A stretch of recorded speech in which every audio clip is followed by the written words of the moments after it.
There are fat ones. They're all inside. Zip and Pip the pin-headed people. A sample of the marvelous freaks you'll see for the price of a small thin dime. Humans with two faces, a girl built like a camel, and dwarves treated like special magical beings.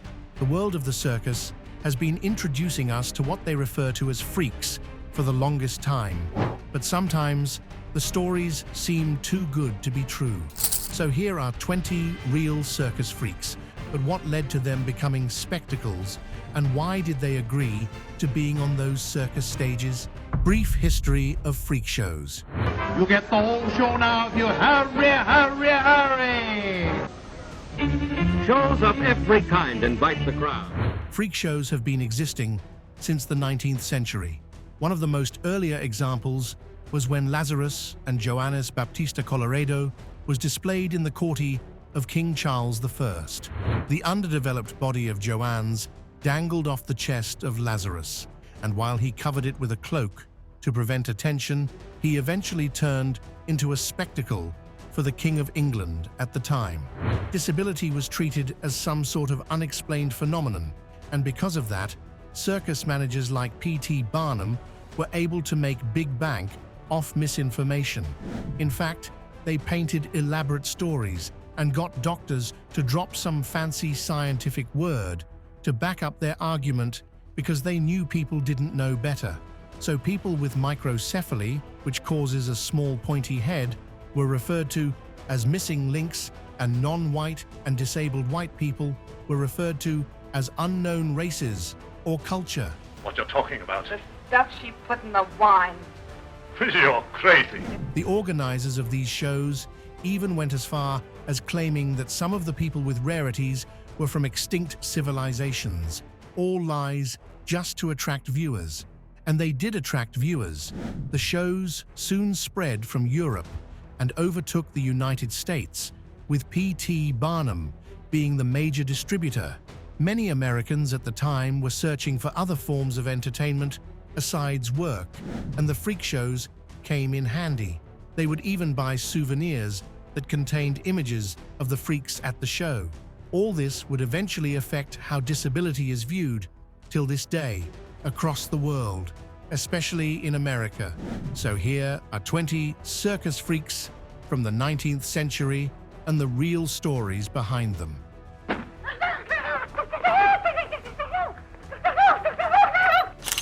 20. Hottentot Venus. Sarah Bartman, later called Hottentot Venus as a stage name, was a Cuckoo woman who became a freak show in France. Born around 1785, her real name is unknown, and she lost her parents as a child. At the time, the Dutch had taken over her land, so she was working on their farms. It was during this time that she met Peter Caesars, who was a free black trader, and he encouraged her to move to Cape Town. When she got to Cape Town, she started working as a nursemaid and washerwoman before becoming a wet nurse for Peter Caesar's brother, Hendrik, 2 years later. So far, Sarah Bartman seems normal, and based on where she came from, she indeed was. However, she had large buttocks, which was very uncommon in Europe.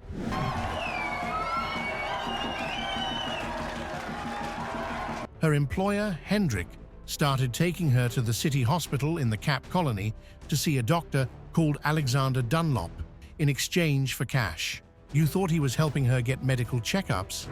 She was being placed on display for the doctor, and when Dunlop saw how much money could be made off her, he started pressuring her to England and exhibit herself there.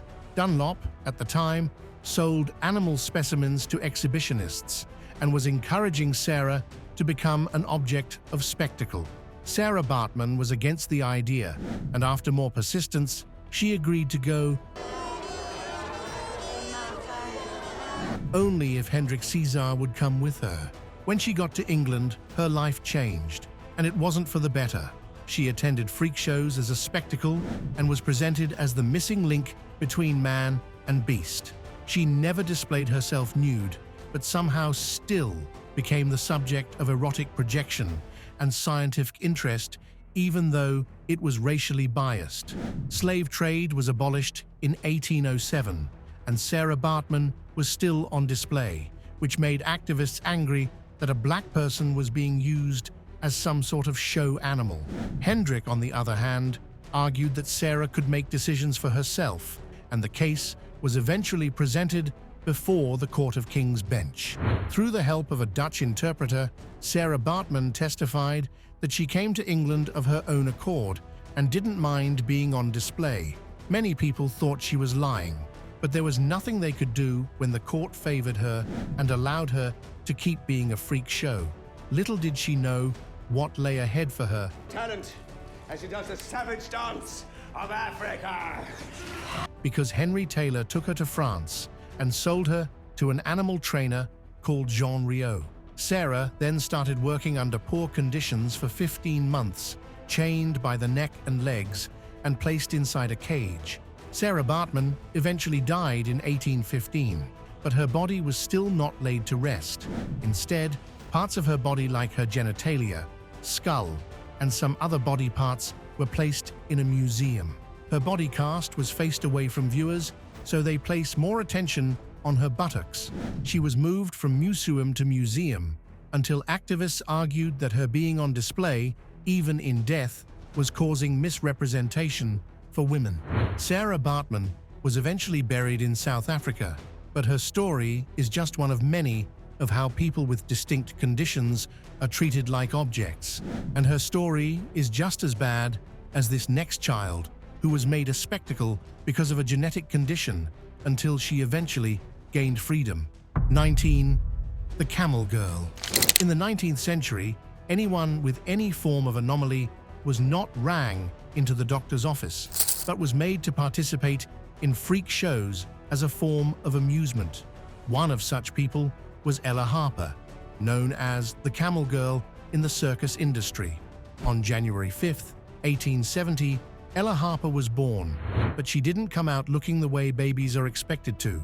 She had a rare orthopedic condition called genu recurvatum, also known as knee hyperextension. This is a condition that causes knee joint deformity, making the knees bend backwards. It causes pain in the hips, weakness in the knees, difficulty moving, and an extended gait.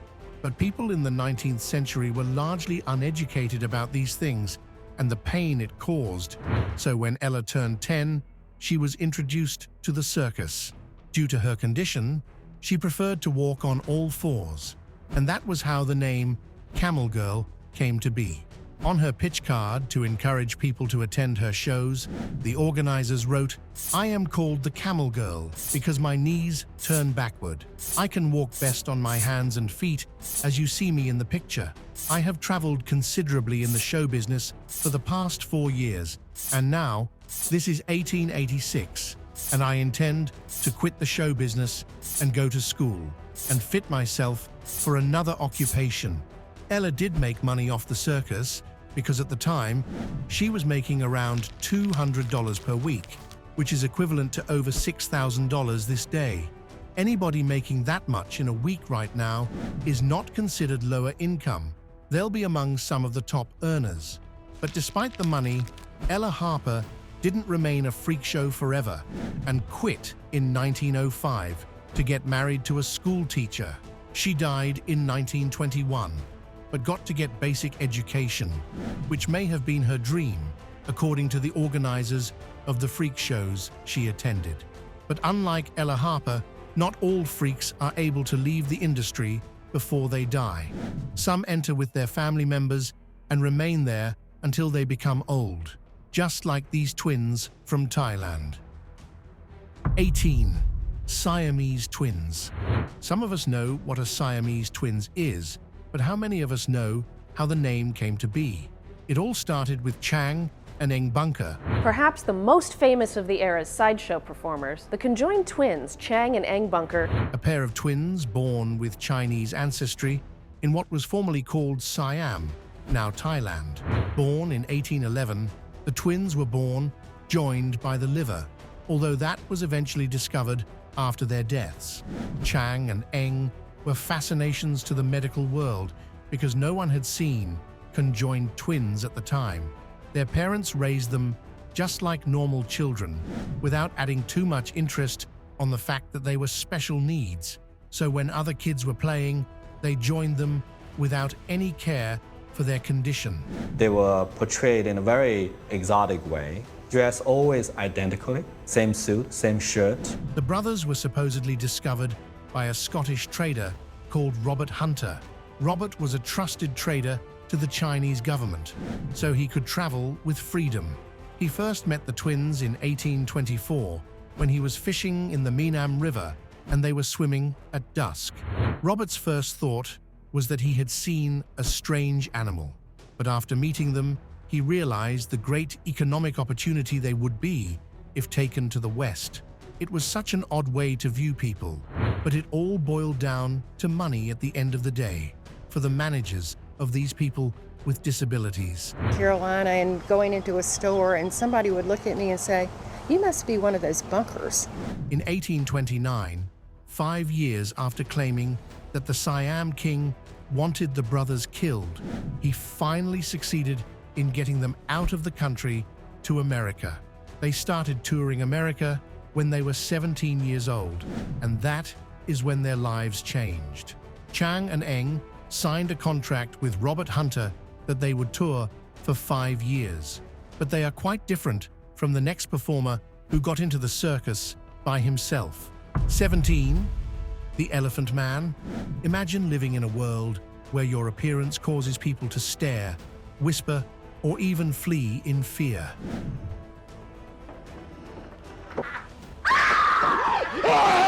That was the reality for Joseph Carey Merrick, better known as the Elephant Man. Born in 1862 in Leicester, England, Merrick seemed like a healthy baby. Not better than what I used to. But by the age of 5, his body began to change. Thick, lumpy skin and growing deformities set him apart from other children. His mother, Mary Jane, was a comforting presence in his life, but after she passed when he was 11, things took a turn for the worse. If only I could find her so she could see me. His father remarried, and Joseph's home life became unbearable. Rejected by his family, he eventually found refuge with his uncle before ending up in a workhouse at 17. Desperate for independence, Merrick joined a freak show, exhibiting himself under the stage name The Elephant Man. It was here that he met Dr. Frederick Trevis, a London surgeon who would change his life. Gentlemen, in the course of my profession, I have come upon many lamentable deformities of the face due to injury or disease. After being abandoned in Europe by a manager who stole all his money, Merrick returned to London and was taken in by Dr. Trevis at the London hospital. Despite his physical challenges, Merrick had a sharp mind and a kind heart, endearing himself to London's high society, including Alexandra, the Princess of Wales. He passed away in 1890, likely from asphyxia caused by his head's weight. The next performer is the opposite of Elephant Man with a pin-shaped head. You look like the bleeding Prince of Wales. 16. Schlitzie the Pinhead. Ever heard of Schlitzie? Schlitzie, born on September 10th, 1901, lived a life unlike most. Though his exact origins are a mystery, some say he was born in the Bronx, others claim Santa Fe. What we do know is that he became one of the most iconic sideshow performers in history. Schlitzie had microcephaly, a condition that gave him a small head and brain and left him with the mental capacity of a 3-year-old. But that didn't stop him from lighting up every room or circus tent he entered. Oh, Schlitzie, what a pretty dress.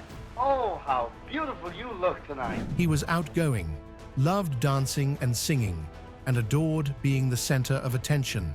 People who knew him described him as warm, affectionate, and endlessly entertaining. Schlitzie spent much of his life performing in sideshows with major circuses like Ringling Brothers and Barnum and Bailey. He became a pop culture icon after starring in the 1932 movie Freaks, a film both celebrated and controversial for its portrayal of sideshow performers. On stage, he was often dressed in a muumuu, billed as the last of the Aztecs or the Monkey Girl, adding to his mystique. Even as his fame faded, Schlitzie remained a performer at heart. In his later years, he would entertain crowds on the streets of Hollywood, feeding pigeons and making people smile. He passed away in 1971 at the age of 70. He was humble at heart, just like this next performer who, despite his height, didn't allow anything to hold him back. 15. General Tom Thum. Charles Sherwood Stratton, popularly known as General Tom Thum, was one of the most famous performers of the 19th century. Born in 1838 in Bridgeport, Connecticut, Charles had a unique condition called pituitary dwarfism, which caused him to stop growing after his first birthday. By adulthood, he was just under 3 feet tall, but what he lacked in height, he made up for in talent and charisma. At just 5 years old, he caught the eye of P.T. Barnum, the famous showman who saw his potential as a performer. Barnum taught young Charles how to sing, dance, and mimic famous figures like Napoleon. He even gave him the stage name General Tom Thum, after the character in the English fairy tale. Charles toured America and Europe, performing for massive crowds and even royalty, including Queen Victoria. One of his most memorable moments was his marriage to Lavinia Warren, another little person, in 1863. Their wedding was a grand event, attended by thousands, including President Lincoln. Together, they continued to tour the world, entertaining audiences and living a lavish lifestyle. Despite his fame, Charles remained down to earth. He even helped P.T. Barnum financially during hard times. He passed away unexpectedly at 45, but his legacy as one of the first global celebrities lives on. 14. JoJo the Dogfaced Boy. Fedor Jeftichou, also known as JoJo the Dogfaced Boy, was born in 1868. Fedor had a rare condition called hypertrichosis, which caused excessive hair growth all over his face and body. But he wasn't the only one in his family with this condition. His father, Adrian, had it too. Together, they turned their unusual appearance into a living, performing in circuses and sideshows. When Fedor was just 5 years old, he and his dad began touring Europe.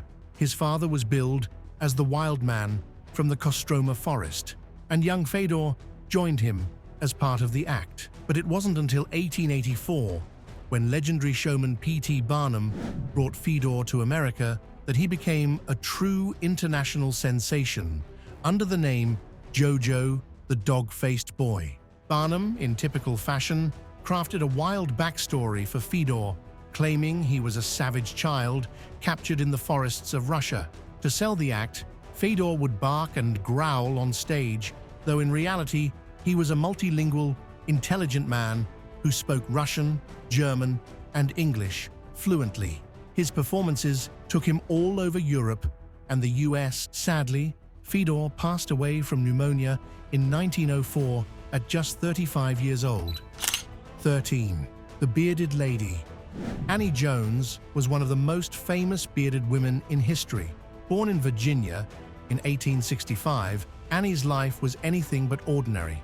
Her facial hair started appearing when she was just a baby, and by the time she was 5, she had a full beard, mustache, and sideburns. People were fascinated by her appearance, and her parents signed her up with P.T. Barnum's traveling show when she was just 9 months old. They called her the Infant Esau and earned $150 a week, quite a sum back then. As she grew older, Annie became one of Barnum's top attractions, touring with his greatest show on earth and appearing in dime museums. But Annie wasn't just a performer, she was also an advocate. She despised the word freak and worked to remove it from the sideshow world's vocabulary. Annie's personal life had its ups and downs. She married Richard Elliott at 16, but they divorced after 15 years. She later married her childhood sweetheart, William Donovan, and the two toured Europe together. Sadly, William died not long after, leaving Annie a widow. her life wasn't without drama either. She was kidnapped as a child by a phrenologist who tried to claim her as his own. Luckily, Barnum and the police rescued her, and a judge quickly reunited her with her parents. Annie passed away in 1902 from tuberculosis. The next performer is also a bearded woman, and also died from a lung-related disease, which makes us wonder if there is a correlation between the bearded condition and lung diseases. 12. KRA Farini. KRA Farini. Born in 1876, KRA Farini had a rare condition called hypertrichosis, which caused excessive hair growth all over her body. She became a sideshow performer in the late 19th century, but her life wasn't just about being on stage. It was deeply intertwined with exploitation and mystery. Her origins were heavily mythologized to intrigue audiences. Promoters claimed she was from a primitive tribe in Southeast Asia, captured during an expedition, and billed her as the missing link between humans and apes. It was all a fabricated backstory designed to draw crowds. In reality, we don't know much about her early life, beyond the fact that she was adopted by Guillermo Antonio Farini, a sideshow promoter who exhibited her across Europe and North America. KRA was often used as proof of Darwin's theory of evolution, a spectacle for people eager to see something unusual. Despite the exploitation, she learned multiple languages, including German and English, and spent decades performing. In her later years, she lived in Brooklyn, often veiling herself in public to avoid unwanted stares. KRA passed away in 1926 from influenza. She had one final request: to be cremated, ensuring no one could use her body for spectacle after her death. 11. The Human Skeleton. Born in East Bridgewater, Massachusetts in 1841, Isaac Sprague was a perfectly healthy child until age 12. After falling ill following a swim, he began losing weight rapidly and never stopped. Despite having a normal appetite, his weight plummeted due to what historians now believe was extreme progressive muscular atrophy. By adulthood, he stood 5 feet 6 inches but weighed only 43 pounds. Struggling to support himself, especially after his parents passed away, Isaac eventually turned to sideshows to make a living. In 1865, he became known as the Living Skeleton, and a year later, the famous showman P.T. Barnum hired him for his American museum. Barnum reportedly joked, "Pretty lean man, where did you scare him up?" Isaac earned $80 a week, a good wage back then, but it didn't stop him from facing financial difficulties. Though sideshows gave him a way to survive, Isaac found happiness elsewhere, in his family. After escaping a fire at Barnum's museum in 1868, he took some time off to marry Tamar Moore. Together, they had 3 strong, healthy sons, and Isaac described family life as bringing him newfound joy. Unfortunately, Isaac's condition made regular work impossible, and he returned to the sideshow circuit to support his family. By the end of his life, he had to carry a flask of milk to sip constantly just to stay conscious. He passed away in poverty in 1887. 10. The Human Torso. Prince Randian, often called the Human Torso or the Snake Man, was an incredible performer who defied expectations and inspired many. I peeked out of the corner of my eye and got Madame Tetralini giving us the once-over. I guess she knows she's got a good act. Born on October 12, 1871 in Demerara, British Guiana, now Guyana, he had tetra amelia syndrome, meaning he was born without arms or legs. Despite this, he became a celebrated figure in sideshows and circuses for over 45 years, thanks to his remarkable talents. Brought to the US by P.T. Barnum in 1889 at just 18 years old, Randian wowed audiences with his abilities. His most famous skill was rolling and lighting cigarettes using only his lips, a feat that left onlookers amazed.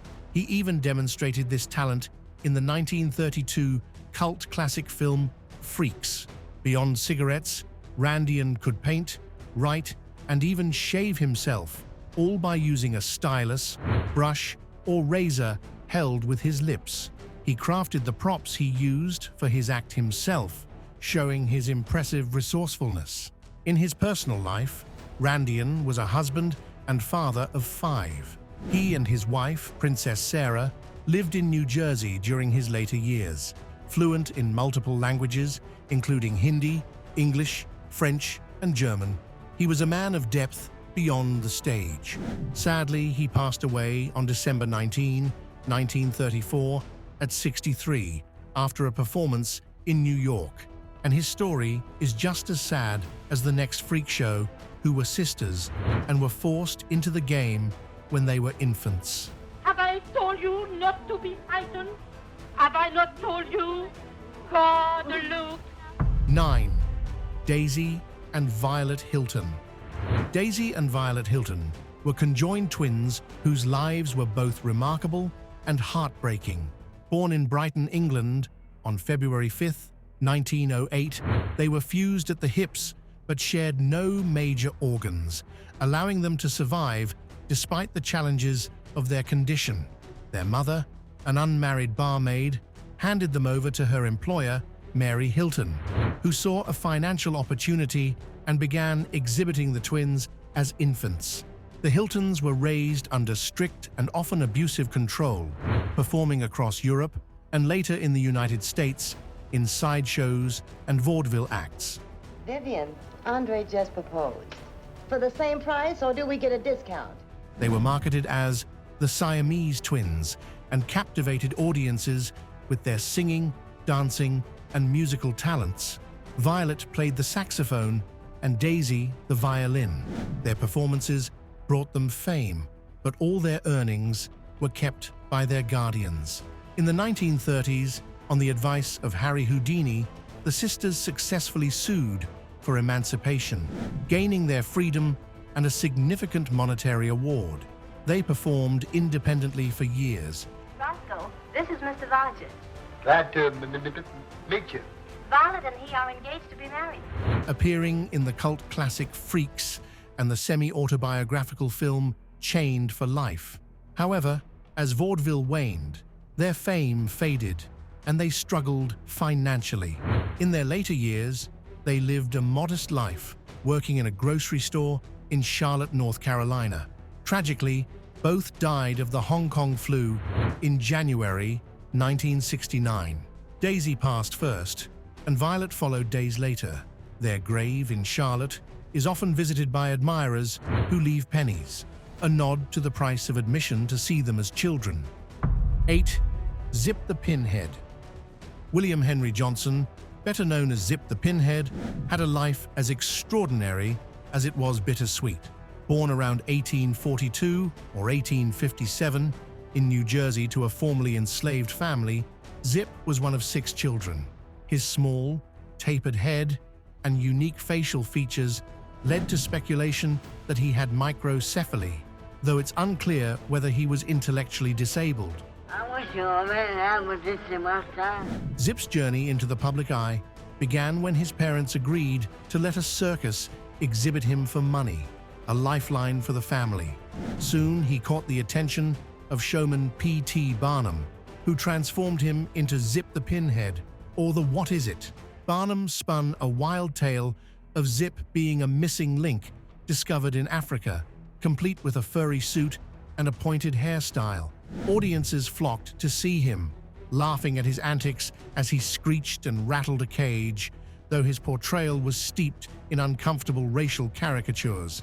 Despite the exploitative beginnings, Zip became a beloved figure in the entertainment world, performing for over 60 years alongside icons like the Texas Giant and Cuckoo the Bird Girl.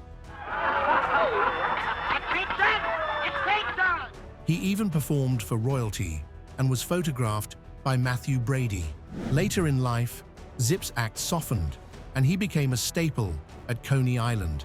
In 1925, he even saved a little girl from drowning, showcasing a quiet heroism beneath his stage persona. Zip passed away in 1926 after battling bronchitis. His life was just as extraordinary as the next performer, who, despite his anomaly, pushed through societal barriers. 7. The Three-Legged Man. Frank Lentini, better known as the Three-Legged Man, had a life that was both extraordinary and deeply human. Born on May 18, 1889 in Sicily, Frank entered the world with a unique condition. He had a parasitic twin attached to the base of his spine, giving him a third leg, a fourth foot, and even 2 sets of genitals. While his condition initially shocked his family, Frank's resilience and charm turned what could have been a burden into a celebrated career. By age 5, Frank was already adapting to his unusual body, even managing to straighten his third leg. He moved to the US at a young age, where he joined the sideshow world under the name The Great Lentini. He worked with big names like Ringling Brothers, Barnum and Bailey, and Buffalo Bill's Wild West show. Frank's signature act involved kicking a football with his third leg, earning him the nickname the Three-Legged Football Player. Despite the spectacle surrounding his body, Frank was known for his wit and positivity. He famously quipped that even with 3 legs, he didn't have a proper pair. His career spanned over 40 years, during which he gained respect as the king among his peers. Frank married twice, had 4 children, and lived a full, rich life. He passed away at 77 in Tennessee. This next performer went beyond the freak stage to appear in movies, setting a path for many people with disabilities to follow. 6. Cuckoo the Bird Girl. Minnie Woolsey, better known as Cuckoo the Bird Girl, lived a life that was as unique as it was fascinating. Born in Georgia around 1880, Minnie likely had a rare condition called Virchow-Seckel syndrome, often referred to as bird-headed dwarfism. This condition gave her a distinctive appearance: a small head, a beak-like nose, receding jaw, and stunted growth. She was also nearly blind and toothless, which made her early years challenging. Minnie spent much of her youth in a Georgia asylum before a showman saw her unusual looks as an opportunity and brought her into the sideshow world. Hey, Cuckoo, give somebody else a chance. Minnie began her career under the stage name Minnie Ha Ha, wearing a costume that played on Native American themes. Despite initial shyness, she grew to love performing, dancing excitedly and speaking in delighted gibberish, captivating audiences everywhere. Her big break came in 1932 when she appeared in the cult classic movie Freaks as Cuckoo the Bird Girl.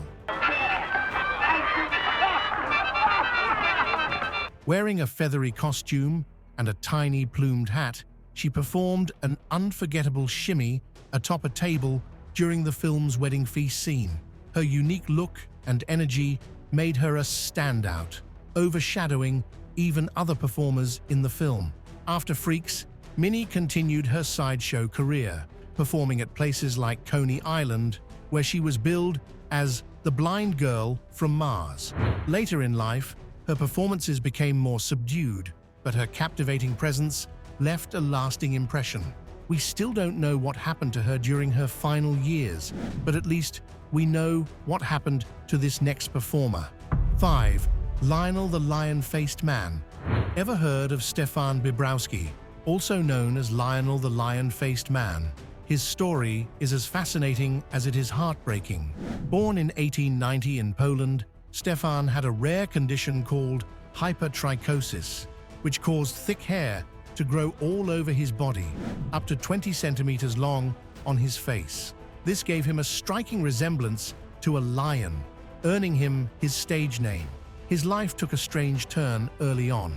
His mother blamed his condition on witnessing a lion attack while pregnant with him, a claim that sounds more like folklore than fact. Sadly, she considered him an abomination and gave him away to a German impresario when he was just 4. That man, Sedlmayr, turned Stefan into a sideshow attraction, exhibiting him across Europe and the US. Despite being paraded as a curiosity, Lionel wasn't just his appearance. He was kind-hearted, fluent in 5 languages, and even dreamed of becoming a dentist. But his dreams were overshadowed by a career shaped by exploitation. For years, he performed with the Barnum and Bailey Circus and later became a popular figure at Coney Island. Lionel retired in the late 1920s and returned to Germany, where he passed away in 1932 at just 41. His life was definitely not as dark as this next performer. 4. The Lobster Boy. Grady Styles Jr., known by the stage name Lobster Boy, was born in 1937 with ectrodactyly, a rare genetic condition that fused his fingers and toes into claw-like shapes. His family had a long history of the condition and had made a living in carnival sideshows since the 1800s. By the time Grady was 7, he joined his father's act and was being showcased as Lobster Boy.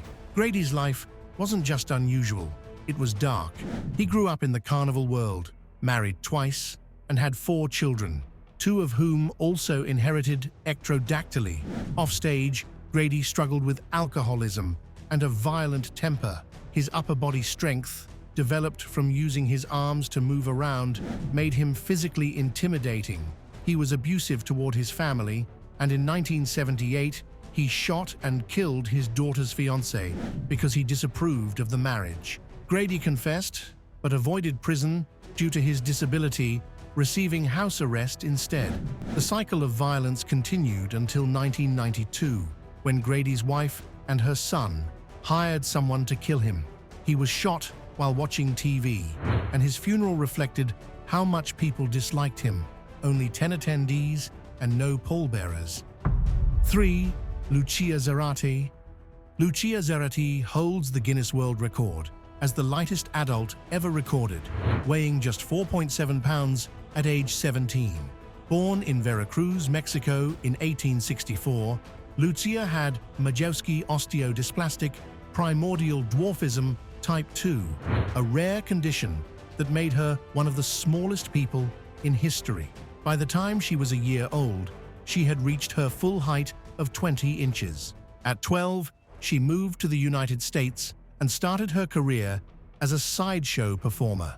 She first performed as part of an act called the Fairy Sisters, before teaming up with Francis Joseph Flynn, known as General Might, to perform internationally. She was often billed as the marvelous Mexican midget and became a sensation for her tiny size and charm. Luchia spoke Spanish and some English and was described as healthy, intelligent, and engaging.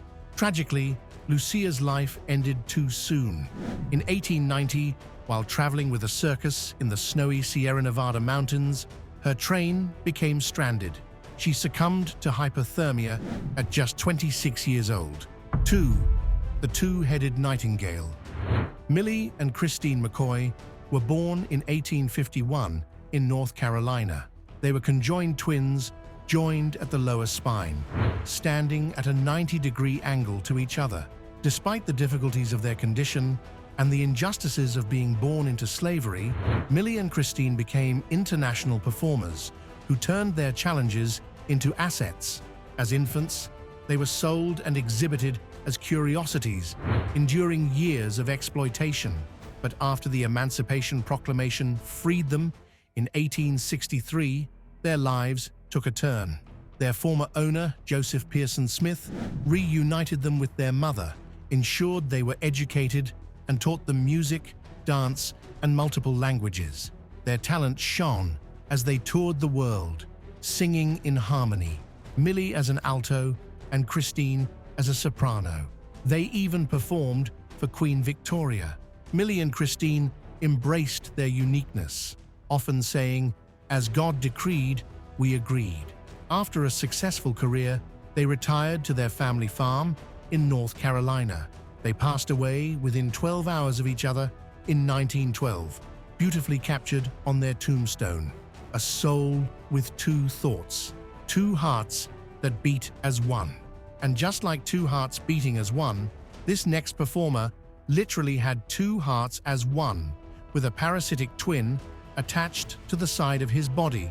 One, Jean Libera, and his parasitic twin, Jean Libera and his parasitic twin, Jacques, were born in Rome in 1884. Jean had Jacques, a parasitic twin, attached to his chest and stomach. Jacques had fully formed limbs, arms, hands, legs, and feet, and could even move them. Initially, Jean's family hid him, worried about judgment and exploitation. But as he grew older, Jean chose to embrace his uniqueness and began performing as the double-bodied man in sideshows across Europe and North America. Audiences were mesmerized by Jacques' movement, though medical experts believed it was reflexive rather than conscious. Still, Jean affectionately referred to Jacques as his brother, adding a personal layer to this unusual relationship. While the sideshow circuit gave Jean financial independence, it also meant living under constant public scrutiny. Despite this, Jean showed incredible resilience, finding ways to thrive in a world that often reduced him to a spectacle. Freak shows phased out in the 20th century when doctors started becoming more interested in knowing the medical side to the anomalies. Do you think if circus freaks were still a thing, it would still be popular? Let us know your thoughts in the comments. And if you're intrigued by the mysteries of this freaks, you wouldn't want to miss this next video we have for you on 20 scariest Amazon tribes you don't want to meet. Thanks for watching, and we'll see you in the next one.